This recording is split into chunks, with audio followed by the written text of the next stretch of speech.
Okay, and we are live here on Basic Entertainment, a live spoiler talk. Today we got some cool stuff here to talk about, and we got a special guest. But before we get into our regular guest. We got Chris from Talking TV. Say what's up.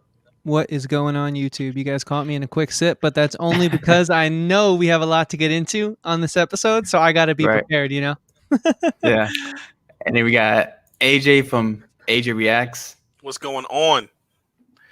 Yeah, I'm excited to get into this, man. It was a interesting episode, so I'm ready. And we got a special guest, Ewan from MChat from the UK. Shout out to how's it UK. going? Shout out to Enwin. Thank you. Yeah. Thank you. So I am really excited to talk about this episode. So let's jump right into it on our recap. So recap of the episode, The Jedi, directed by Dave Filoni, written by Dave Filoni, starts us off with a planet kind of messed up a bit, and it's kind of run by these two, we want to say emperor guards, like kind of like just offspring empire, whatever. They're over here capturing people, holding hostage to people of the city, and Ahsoka Tano pops up. Yes, we finally get our first introduction to Ahsoka Tano in live action, and we see her slicing up some robots, slicing up some guys, and pretty much making an offer to these people, saying that you have one day until I get what I want, or getting some information. Then we start off with the episode with Baby Yoda, Mando going to the ship, having in the Razor Crest, going to the planet that Ahsoka's in. They meet up with what was the actress name? I don't even know. They meet up with the bad guys, pretty much discuss some stuff, saying that we'll give you this Beskar, full-on Beskar staff if you kill the Jedi, which is, of course, Ahsoka Tano. And he doesn't accept, goes on a try. Of course, Mando's looking for the Jedi. They have some dialogue, and we get some more information about Baby Yoda. We get a name, and the episode kind of goes on in the same way how every episode's going. He meets a person, and they go on the mission, side quests. So what's your first impressions of the episode? I know that was a hard recap, but what was your first impressions? Go. Anyone can, whoever wants to start. Oh, I'll go. Just right off the bat, it basically gave me exactly what I wanted from this episode. I really didn't care what the plot was. I just wanted to see Ahsoka. I got Ahsoka. She was portrayed really, really well by Rosario Dawson. And yeah, great episode all around. Obviously, as I said, Ahsoka. That's what we all wanted. That's what we all got. And I think everyone was pretty impressed by the performance there. Right. AJ? Yeah. So I know when we do these first impression things, I go way too long. I give way too much detail. So I'm gonna say I enjoyed the episode overall. It was decently paced, and we got some awesome Jedi action. So go figure. Right. And Chris? We'll dive deeper into it. A little bit later. Yeah. So I mean, I enjoyed it a lot. It's by far my favorite episode of the series overall. But to say it was perfect is we'll get into it. But I had fun with it, a lot of fun with it. I just wish that they would take some creative risks. I mean, this is literally a franchise that propelled sci-fi to like the mainstream, so we don't need to be that safe all the time, right? We'll unpack that. Yeah. And my first I love when impression Chris is on the panel. Yeah. I can't help myself. I'm sorry, guys. My first impressions is the future of Star Wars is in great hands, and I am really excited for all the offsprings that's about to come out with this, not just episode, but just the direction that they're going. So let's jump right in. So thoughts on one of the biggest characters so far the fandom has built up is Ahsoka Tano. Thoughts on Rosario Dawson as Ahsoka and the introduction to her. And I know some of you guys might not be Rebels and Clone Wars guys. I am for sure in, but just thoughts on it and kind of what's your take on the character. Yeah, I love the character. She's like top 5 Star Wars characters. Love Clone Wars, love Rebels. Yeah, it was just great seeing her in live action. I think, as I said before, She was done really well, really accurate to what the character is. I think that she kind of lines up with what you would expect from the character, seeing Clone Wars, seeing Rebels, and I was just very pleased with what they did with the character in this episode. And I'm excited to see if they actually continue doing stuff in live action with her, which I think they will. Yeah. AJ? See, I'm not huge into Rebels and the Clone Wars, so seeing Ahsoka Tano in live action was cool. I don't know if it meant as much to me personally as it did for people that are huge fans of those shows. I have seen like clips and things like that of her in Clone Wars, and I feel like it matched very well. She performed very well for what she was given. But I can't really speak on the character itself because I haven't seen much of Clone Wars or Rebels. But yeah, I enjoy Rosario Dawson and pretty much everything she does. So yeah, I think Rosario Dawson's great. I mean, I really enjoyed her in Daredevil and whatnot. I think it's hard to mess this one up because, I mean, it's like I said, they play it pretty close to the belt in this show. They don't really take too many risks. You know that at the end of the episode, someone's going to be victorious in some way, shape, or form. So clearly she was going to win the sword fight and all that. And she looked cosmetically amazing. Like if I wanted Ahsoka in live action, that's how I would expect her to look. Especially I thought the lightsabers were so well done. They looked so cool. I mean, sure, I watched Clone Wars. I haven't watched Rebels yet. But so that wasn't like out of the ordinary. I'd seen those before, but just to see them in live action was awesome. Just for me though, she felt a little dry. Her delivery felt like, where was the direction? Where was the passion behind some of the lines?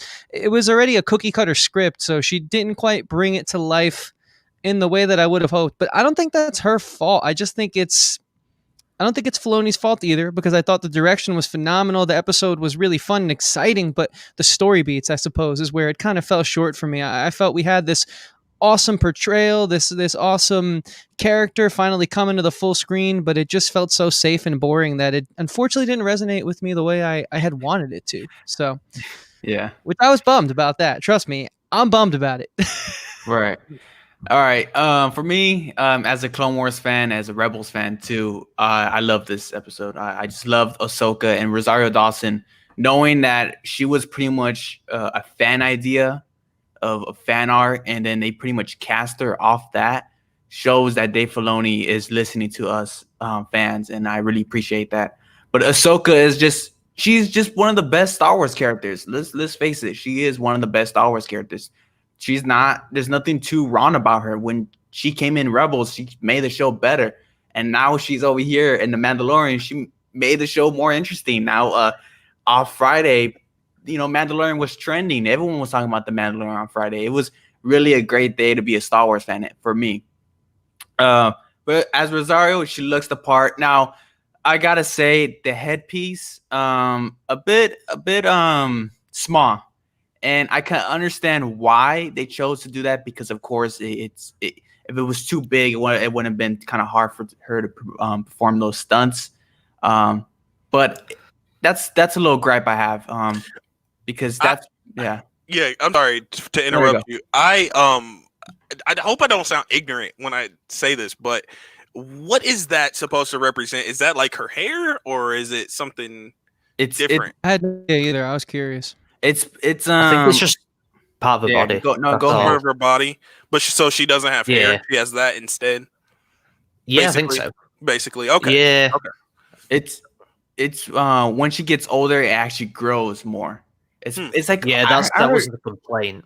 I think that was the complaint, because obviously in Rebels it's a lot longer. So that's people were saying that it's not quite accurate, but if that's the only inaccuracy, it's not the end of the world, I don't think. And I was kind of telling myself, okay, Rosario Dawson, Ashley Eckstein, who performed the voice of Ahsoka, give us, Clone Wars and Rebels. Rosario Dawson it was a hard transition. I'll be honest. Hearing the voice, it was like, okay, this is a bit hard. And just showing that it has a different headpiece kind of got me used to of saying, this is Rosario Dawson, Ahsoka Tano. This is not Clone Wars or Rebels. You get what I'm saying? Like, this is her version her Yeah. voice, her style, her appearance. So it was kind of like her own thing, which is a good thing. It's good to have her own thing going. Yeah, Yeah, I and I think. Oh, sorry. Go ahead, Chris. Go yeah, ahead. no, I'll keep it quick, man. I do agree with that, Matt. I actually think that kind of alleviates some of the problems I had with the portrayal of Ahsoka, because I'm so used to the Ashley Eckstein character, having watched Clone Wars for so long, and it is hard, I guess, when you see someone for the first time, and like we had Bo-Katan, and that was the actual actress, so it's a little different. Like, sure, Yeah. she doesn't quite look like the animated version, but it's the same voice. They have the same mannerisms. You're right. I think that, but that to me though, I still thought she was a little flat in the dialogue, whereas in the action sequences, I actually thought Rosario Dawson brought her A game. I thought those were very well done. But you know what? I am willing to sort of sit and think on this, while you guys kind of give your thoughts here, if maybe that was some of my issue with it, because that's a really good point. Right. Now, Ahsoka in the animated shows, does she have like a passionate, type of personality? Or is she kind of like on that order of like a little bit more, flat or whatever? You get what I'm asking? Yeah. Like, I think in Clone Wars, because obviously she's a lot younger then, she's definitely got that youthful spirit to her. Okay. But I think in Rebels, she's a bit more mature, I guess you could say. Okay. Yeah. And in totally Mandalorian, these are the sequences after Rebels, correct? Or Yes. like kind of okay. So, Yeah, so I feel Rebels like she is might be a little bit more mature, and that's one reason why you don't feel that she's as eccentric as That could you be it expect too. her to be. Yeah. Totally. I'm curious to see when I finally watch Rebels, which I plan to do very soon, to see if maybe, like, hopefully by the time I finish Rebels, we could have the last panel of this. Maybe I'll give you my thoughts on that, because that might be the case.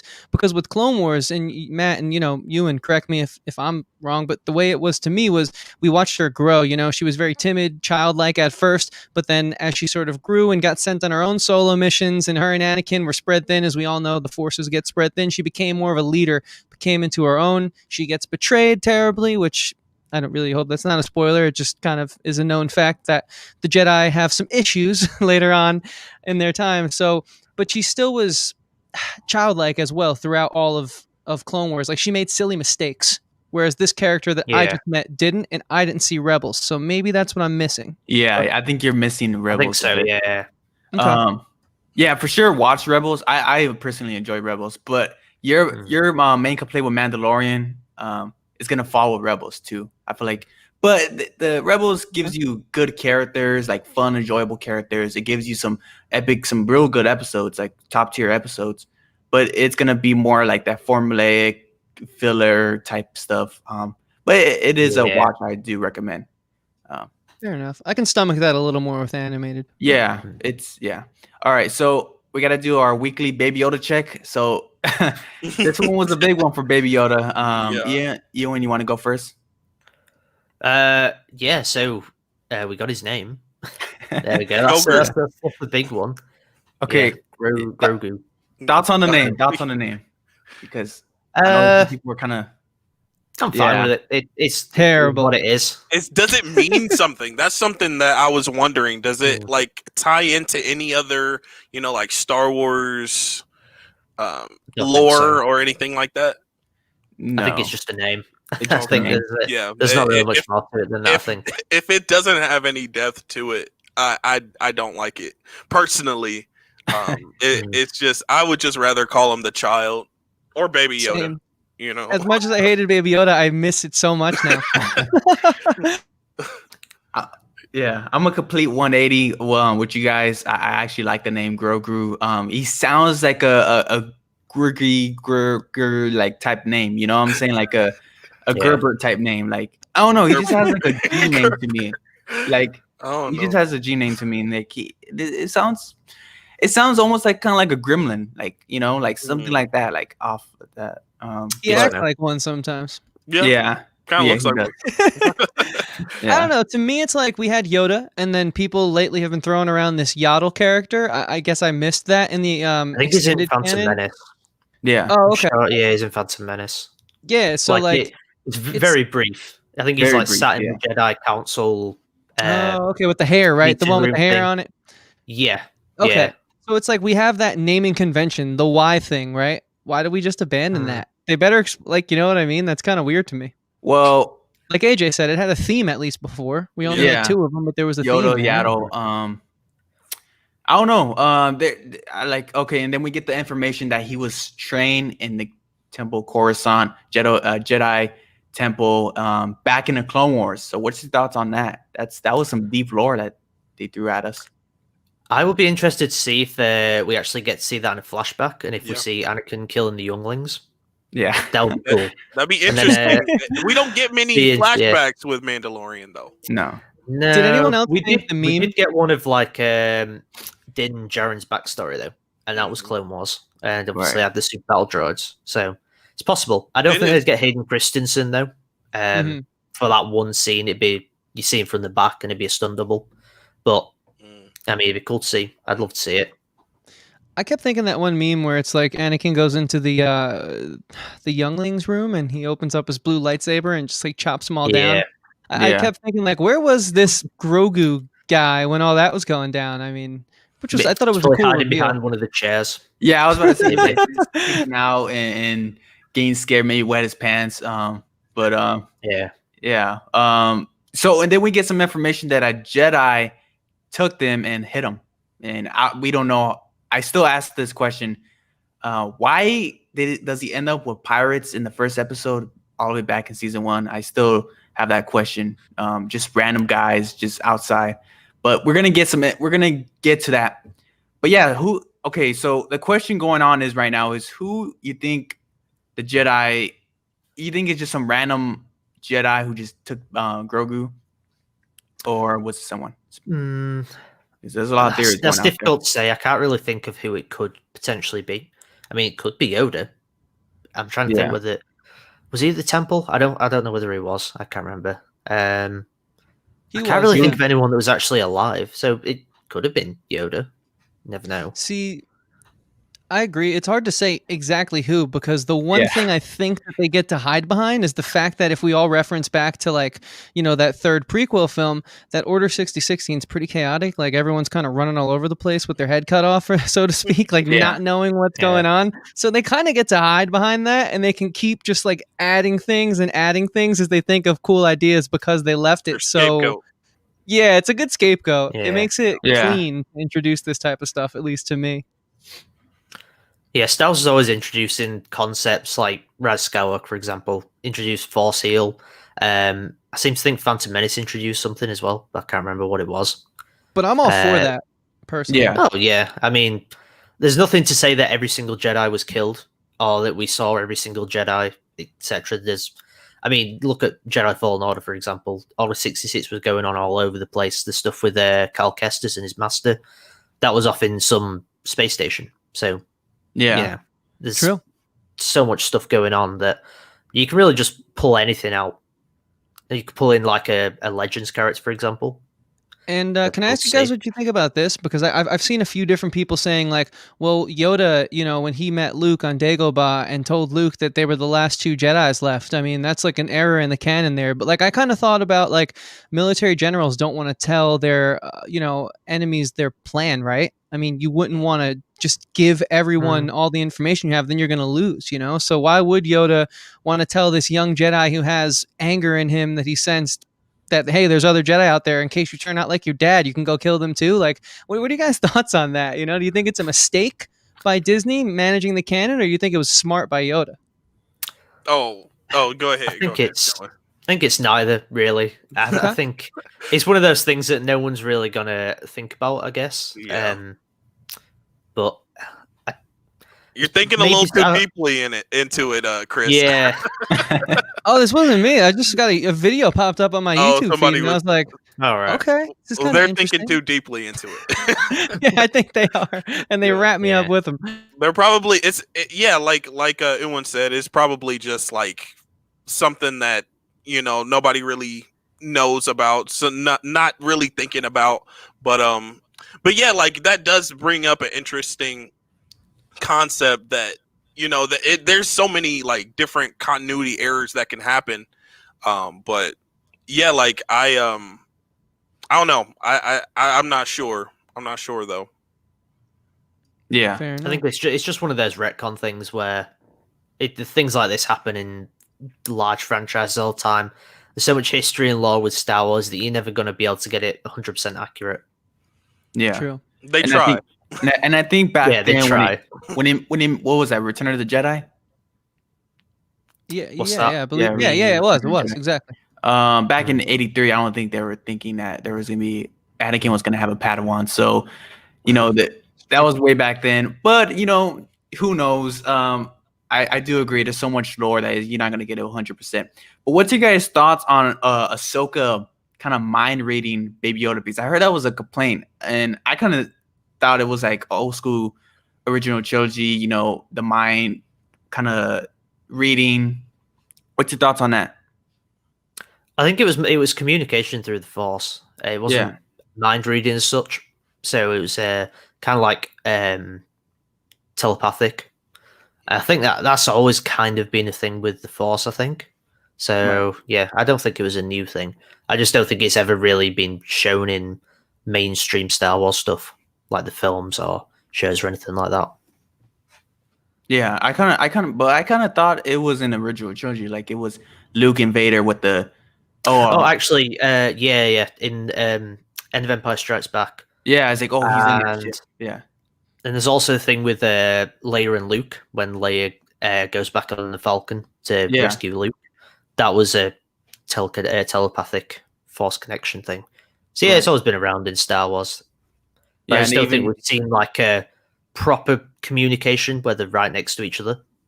Yeah, this was the first time we actually got that, and then they of course continue it with the sequels, which Chris, what's your thoughts on that? I was gonna say I felt like we also got some of that when Luke first met Rey and they were alone. They had that alone time on that planet, that little like rock in the middle of the ocean that I thought was actually an awesome location. And to me, it felt like it was super true to like Ewan had said, and you had said, Matt, like it's just Star Wars, man. That felt like classic. That felt like the throwback that was like not fan service because it's just so natural to how Jedi interact with each other. It's like we needed more of this, and the fact that we got it season 2, episode 5, it felt like it's about time. That's what I thought when I saw something like that. So I know you guys are probably going to hate me for saying this, or because we don't really want to talk about it, but the connection between Kylo Ren and Rey.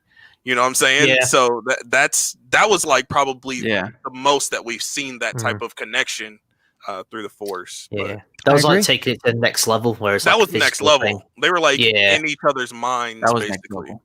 Yeah, it's kind of like we were talking about last, like the point before. Just bring it over here. Exactly, introducing new things to an already kind of intriguing idea that I think makes Star Wars so special. So yeah, I was all for that. I thought it was great. Yeah, you didn't like that, Matt? No, I thought it was kind of it was kind of bending the ideas, and it was like I just didn't like it. It was a bit corny to me. You're not alone. I know a lot of people that don't. Yeah. Well, 90% but okay, of so Star Wars thoughts Twitter. on. Yeah, they complain about it all day. Of course I don't like the sequels, but I don't go to that extreme. Thoughts on Dave Filoni directing? Of course, he directed one of the worst episodes, still the worst episode, Gunslinger, and now he's back with the Jedi. What's your thoughts on the directing? Well, there was a much better episode than that one. Agreed. I think he's yeah. I think the problem with that episode, I don't think it was the direction. I mean, maybe partly down to the direction, but it's the same thing with episode 2 of this season. That was directed by Peyton Reed. I think it's just the idea of the episode wasn't all that great to begin with. And there's not much you could have done with it to make it all that interesting. So, obviously, this episode, we had Ahsoka, and it was just a way more interesting episode to make. So, I think that's why this one was miles better. Plus, it's Dave Filoni dealing with a character that he essentially created. So, he probably really put his all into this. Yeah. I think we've kind of seen him grow as a director, moving from animation to live action. I think The Gunslinger, if that's your first live action debut, anything you're going to do afterwards is obviously going to be better. But to make this much improvement over the course of a season is phenomenal. And it just like you said at the beginning, Matt, like I trust Filoni for all the complaints I have. It's like they go away as each episode airs each week because I think he's doing such a good job. Yeah, I think Filoni, Yeah. he probably took notes. People complained, and he probably took notes. He was like, "Okay, I got to get this right," you know. Also, like Ewan said, like this is his, baby basically. Ahsoka, he basically created this character, and he was a creator of the animated series. So he really wanted to do this episode justice in particular, and he did a great job, in my opinion. Yeah. Yeah, No, I think it's hard to. the no, I you think go. it's hard to really talk down on Dave Filoni for doing episode 5 of season 1, because when you look at it from like a technical standpoint, it's well made, and for a first directorial debut to be something like Star Wars in live action, that's like it's a pretty big undertaking. Yeah. So I do think he kind of deserves credit. I think it's just that I'd probably say the script wasn't great for episode 5, and just generally the idea, but the direction wasn't terrible. There's a lot of issues with that Right. episode. The casting for one, but Yeah. I mean, overall the show has, now that I've seen, a season and a half, it's a pretty solid show. It's arguably top tier on the year, and that's coming from me. So I feel like Yeah. they've definitely, like you said, kind of learned and grown and listened to the critique. And like you said at the top, Matt, like they actually listen to the community, which I think is kind of huge, because where else do we really get that these Yeah, days? that's big. Right. Yeah. Of course, he's a fan of Star Wars, and this is Ahsoka. This is his, of course. He created this, with George, and the mannerisms was there. I could understand the delivery of the lines weren't as good from Rosario. I can see that. They maybe a little bit more enthusiastic. But this is, of course, there's a good bell out of saying that this is a more older Ahsoka, and watching Rebels, it's kind of on par with Rebels, to break the barrier on that. But the mannerism was good, and it was clear point that he was gonna do this because of Ahsoka. It wasn't gonna be anyone else. It had to be Dave Filoni. So I thought that was cool. The writing was it was all right. It's just Mandalorian. It's the same formula, and one thing was added was, of course, Ahsoka. So that was a real good thing there. So what's your thoughts on the action, the lightsaber battles, the Beskar armor, staff versus even the Ahsoka and the Mandalorian little quick encounter? What's your thoughts on that? Yeah, I thought that was great. I mean, it was very, very samurai inspired, like a proper, what's the word for it? Old Japanese standoff, which I really, really enjoyed. Yeah. Obviously, this is very much inspired by Westerns. Westerns are inspired by samurai films. So, yeah, it's just kind of a very cool throwback, and the action itself was fantastic. It's top tier for a TV show. Yeah, I would agree.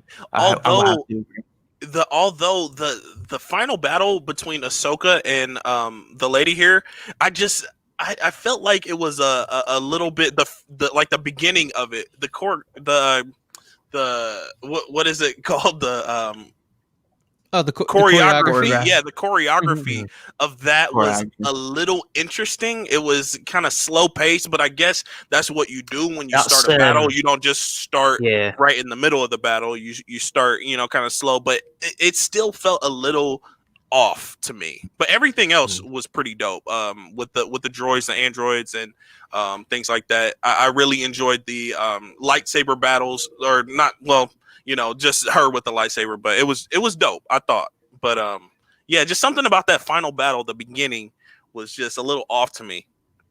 Yeah, I can see that. I think it's one of those things where the simplicity of the story, as much as I usually complain about it, in this case actually kind of lent itself really well to sort of allowing you to understand the fact that this is a battle that each of them had been building up to for quite some time. We don't know the full extent of their dispute. Obviously, one's on the side of good, one's on the side of evil. It's Star Wars and so on and so forth. But to me, it felt like they were feeling each other out, sort of trading blows, engaging where the other opponent was at as they're finally clashing for the first time, and so then obviously it heated up, but it was a little slow in the beginning. But I think it kind of benefited a bit from the simplicity of the story. So and I didn't really quite have the same problem you had with it, AJ, but I think maybe that's kind of the decision behind the filmmaking to take that approach. And Ewan, you actually raised a really good point. We posted this picture on our Instagram. Dom found someone on Reddit posted a picture. There's an exact still of a Kurosawa samurai film of this samurai entering the town, and the set design looks just like this town, this narrow path. And then there's a still of Ahsoka, same framing, same exact angle, like taking what you said about them doing their homework and multiplying it by 1,000, because the homage they paid is like, it's like a deep 1920s, 30s, 40s. I don't know the year. It was 50s, I think it is. Yeah, it was old. 50s Kurosawa. Yeah. So like Filoni, man, like he not only does he respect Star Wars, he gets in the mind of George Lucas, because George Lucas was a huge Kurosawa guy, and it's like that's why it's like hard to complain as each week goes by. But that's just who I am, and I'm sorry. But it's hard. They're making it difficult for me. Yeah. Going off the whole thing about the fight being slow at the start, I think samurai duels tend to be like that. They start off slow, they tend to speed up. But it also reminded me a bit of the certain fight in Rebels between Kenobi and Darth Maul. Matt, you'll probably know what I'm talking about. That was a pretty slow duel, and it was very much two characters that have known each other for so long, gone against each other, coming to this almost climactic battle. And that's, I guess, what this kind of was. Yeah. It's like getting caught up in the awe of the moment, right? Like the energy of that first, like, I thought it was well done. Yeah, I did. I really enjoyed it as well. Yeah, overall, I did too. It was just that the beginning. I feel like it was the expressions of the characters as well that bothered me. I know what you mean. It was just it seemed kind of a little off, but just not by much. I feel that. Yeah, I feel like that specific shot, the last one where it's of Rosario's face, kind of looks a bit off the expression. I think I know what you mean. Yeah. Yeah. No, to me, there's definitely and we got there. some, and of course we had the samurai vibes with Ahsoka and the girl, and then you got the Western vibes with Michael Biehn and who just pops up in the episode, and Mandalorian. Yeah. What's your thoughts on the full-on Western it was, and the dialogue? I feel like we feel this a lot in different episodes of this show, but it was really highlighted here, where they showed him, his hand hovering over, the gun or whatever, and you really could tell that this is really Western inspired, and that was pretty awesome. Yeah, it's nothing we haven't seen before in The Mandalorian, but it's cool because there's like a tone that's established, and there's a uniformity here, and it's just more of kind of what I assume people are coming back for each week. So I kind of liked it, although I thought to have an actor of his prominence in such a minuscule role was a little bit of like a misstep. I feel like he could have brought so much more to the character, but I enjoyed that specific like idea that you're talking about for sure. Yeah. And of course they beat the villains in the show, and we get a name drop, a huge name drop. Grand Animal Thrawn name drop pops up. What's your thoughts on that, Ewan? Really, really very exciting. I've seen loads of fan casts been dropped around. Michael Fassbender, a lot of people have been saying, which great choice. I would have said Giancarlo Esposito if he wasn't playing Moff Gideon. I think it'd be a great choice. But yeah, I think that we will get Thrawn at some point very, very soon, and I cannot wait to see it. Yeah, of course, Grand Admiral Thrawn is a cool villain in Rebels, and then I don't know what that does for you, AJ and Chris.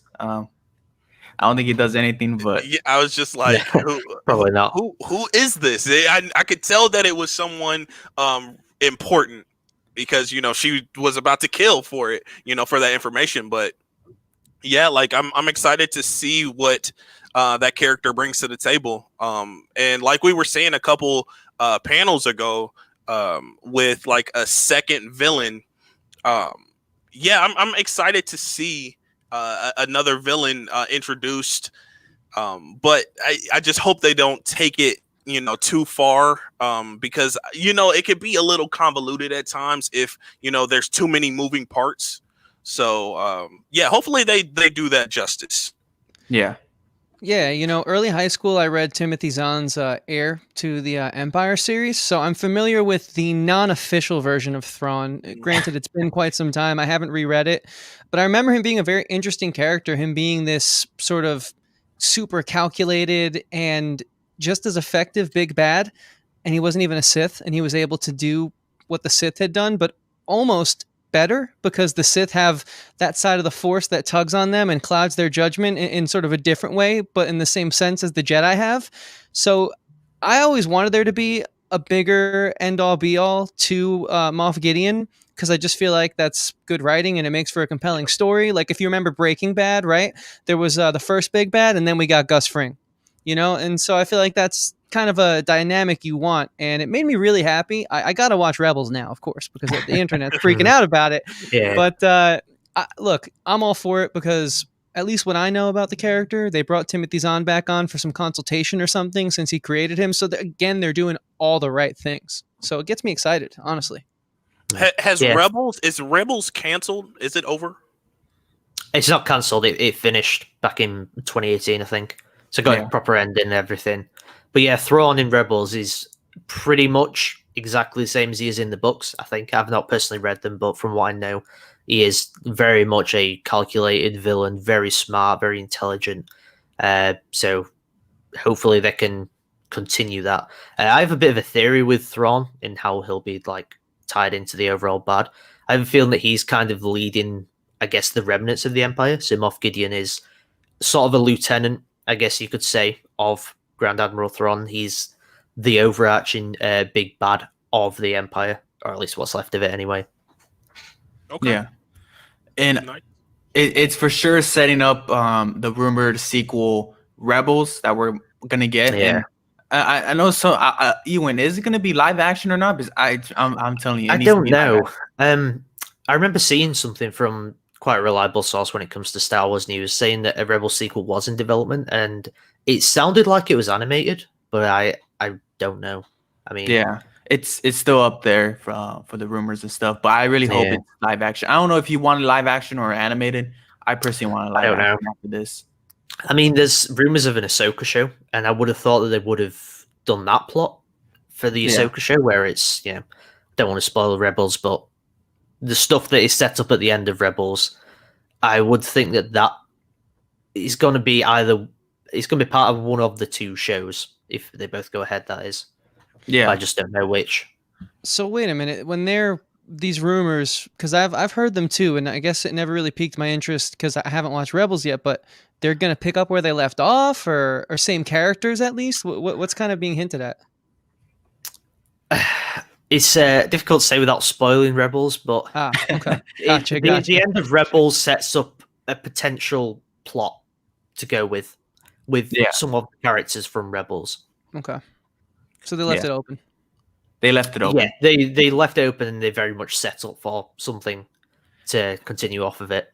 And I guess this episode is set right before the end of Rebels. So there's rumors. It's there was an interview with Dave Filoni, and he said that it's a possibility, kind of hinting / teasing that maybe it is, maybe it isn't.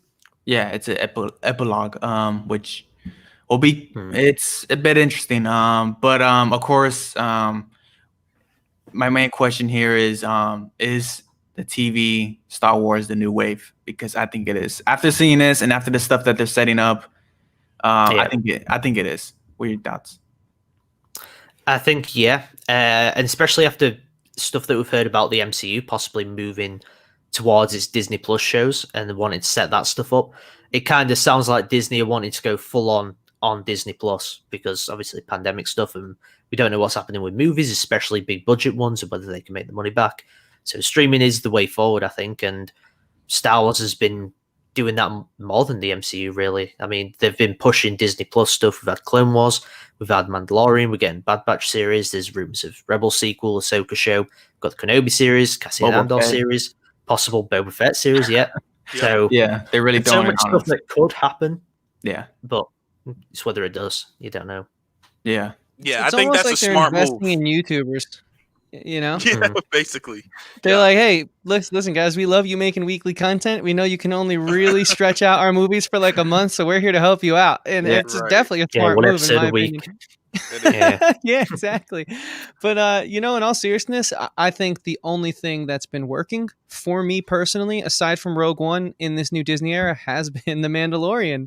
As much as I complain, like I got to give it credit where it's due, and lately it's been earning a lot of credit. So I hope that this is the direction we're going, because I also don't really feel too comfortable about going in public right now. So theaters are a bit of a no go for me.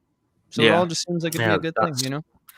It's fair, to be honest. And theaters obviously closed in a lot of places as well. And there's a lot of people that don't feel comfortable going out. And then, especially when it comes to Star Wars, everything is going to be big budget.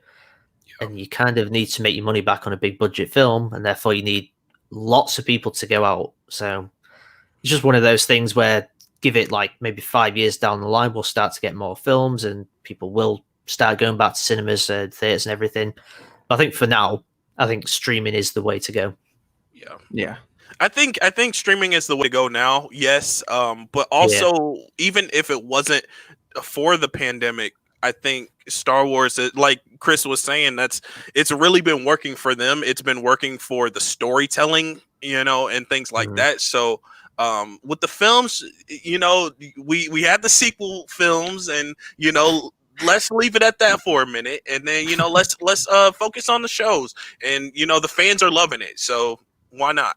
yeah. I'm of course loving it. And I got to give a huge praise for Dave Filoni. Dave Filoni is God right now, and Absolutely.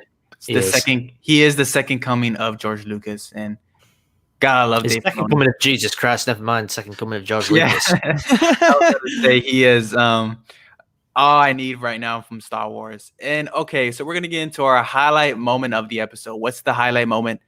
You want to go first? I think when Ahsoka's talking about the Force, talking about Grogu's backstory, and then mentioning Yoda, mentioning Anakin, just that whole scene surrounding the Force, surrounding Ahsoka, for me was the best part, I think. Yeah. AJ? Chris, you go before me. Okay.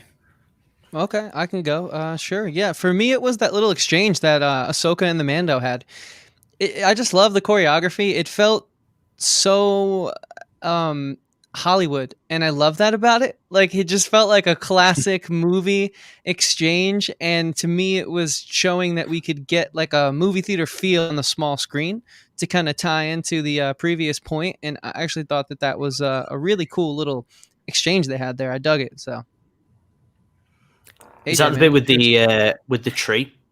Is that what you're talking about? When Yeah. he first meets Ahsoka and he's like Ahsoka Tano, and like like he jumps over her and he shoots the flamethrower and that nice little Hollywood circle spiral. I thought it was a really cool little exchange there. I enjoyed that. It's always hard for me to choose a specific moment in each episode, so I will say just the action from Ahsoka using the lightsabers was just awesome for me. So I would say that was the highlight of the episode. And I think the highlight of the episode for me has to be the opening of the show. Ahsoka Tano, I was out my chair cheering, and she was wrecking. Oh my gosh, she was doing some epic stuff. Force powers and stuff that I wanted to see Luke do in the sequels, but we didn't get that. But it's just like this full experience Jedi doing what she does best, and it's so epic. It's so awesome. They were giving her so much love in this episode. And yeah, all right. So we're gonna get into our final grade. So here we go. We're gonna start off with Chris. Yeah, sure. This episode was really, really well done. I think it solidified a lot of the things that I was hoping we would kind of learn to know from Filoni, quality and just attention to detail and being super true to Star Wars. So that's why I think I gotta give it the first A+ of the entire series, let alone this season. I mean, it was well done, man. You give credit where credit's due. You know what I mean? Even if you're a complainer like me, you got to put that aside sometimes when good art is presented. So yeah, I'm giving it an A+. We're getting that character development from Chris. Nice to see. Here's AJ. Here's AJ. Yeah, so overall, I enjoyed the episode. I would say that it wasn't perfect. I wouldn't give it an A+ like Chris. That was shocking to me. But yeah, it was just like some kind of like tonal shifts that were a little, bothersome to me, and also the delivery from the bad guys were just a little off in my opinion. But overall, it was a great episode. I enjoyed it. Dave Filoni did a great job. But yeah, it wasn't perfect to me. So I would probably give it an A-. Between an A and an A-. If I had to give it one grade, I would say A-. Okay. And we got Ewan from MChat. What's your final grade? Yeah, I'm gonna go A+ as well. I loved seeing Ahsoka. She, as I said, she's one of my favorite Star Wars characters. So seeing her in live action, it was great. The cinematography, once again, that was fantastic as well. The opening scene, especially, and then the duel between Ahsoka and I think her name is Morgan Elsmith or something. That's the name of the villain. And yeah, A+ all around. Great. Loved learning about Grogu's backstory and obviously his name as well. And just all the exchanges that we got. And just to top it off, I love that use of Yoda's theme as well. That was just fantastic. Yeah. Yeah. And for me, I'm going to have to go. Okay, so Dave Filoni is bringing his Clone Wars stuff, and it was almost shot like a Clone Wars episode. And it kind of solved the problem that I had, in episode 3, that they really didn't give Bo-Katan and Mando a villain to fight. Well, this one, they give Mando and Ahsoka a villain to fight. And it was cool. Even though the villains were a bit kind of, whatever's just there, they were there to someone to fight. And it was cool to see that. And it was cool to see the different side of those two and the different styles they had and brought. Grogu's name, loving it. It's gonna be hard to get used to, but I am a Grogu fan, and we might get a potential. Okay, so this episode, we gotta talk about this real quick, but we might get Luke. We actually might get Luke, and if you guys haven't seen the first episode of our spoiler talk, I was cheering for Luke. I want Luke campaign, Mandalorian season 2, season 3, whatever. Luke for Mando campaign. I'm still running strong, and Sebastian Stan. But if I could give a final grade for this, it's going to be an A. So, and let's quickly talk about that because we didn't get to that. What's your guys' thoughts on the setup for the next episode? Yeah, I'm interested to see who that potential Jedi that finds Grogu could be. I mean, yeah, Luke would be the absolute preference. I love to see Luke played by Sebastian Stan. He's perfect. I mean, you look at those pictures doing the face swap thing. He looks exactly like Mark Hamill. Like, if you imagine Luke Skywalker, this show's set 5 years after Return of the Jedi, I think. Yeah. So, if you imagine that, Sebastian Stan, literally looks like a Luke Skywalker that would be 5 years older than he was in Return of the Jedi. So, I would be down for that. I don't think we will, though. I just think he's a bit too high profile to put in there. Yeah. So I would say either Ezra or maybe Cal Kestis from Jedi Fallen Order. These are very real possibility, or just someone else, maybe.